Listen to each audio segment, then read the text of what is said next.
خبر قراراتي شرکت د پیسو نه ورکول د کابل لوګر د سړک دوهمې لیکې کار نیمګړی پاتې دی. نور حال در سره په ویډیو کې وګورئ او ډیوه کلیک چینل در سره سبسکرایب کړئ. په سلامونو محرکلی کوم لوګر لوی لارې چې خوست پکتیا پکتیکا غزنی او لوګر ولایتونو د هیواد له پلازمینې سره نښلولي د هیواد له مهمو لوی لارو ګڼل کیږي. د 4 کلونو په تیریدو سره 4.15 کیلومتره او له محمد اغي ولسوالۍ د لوګر ولایت تر مرکز پل عالم ښار پورې دوهمې لیکې یو برخه نیمګړې پاتې ده. د یو آی پی خصوصي ودانیز شرکت مسؤل وایي چې د کابل او لوګر په 4.15 کیلومتره لوی لارې دوهمې لیکې په تړون ورسره لاسلیک شوی دی. وایي چې دغه سړک 90 سلنه لا کار بشپړ شوی دی، خو پیسو نه ورکول او پورونه له امله یې 3 سلنه کار نیمګړی پاتې دی.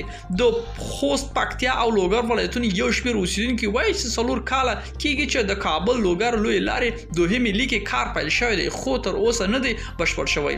د هغوی په وینا کار د خلکو او موټر چلوونکو د اندېښنې لامل شوی دی. ملګرو، دا و زموږ چمتو شوی ویډیو. که ستاسو دې ویډیو په اړه کوم نظر پیشنهاد لرئ موږ سره په کومنټونو کې شریک کړئ او د لا ښکلو ویډیوګانو لپاره له موږ سره پاتې شئ. تر بیا ښې چارې.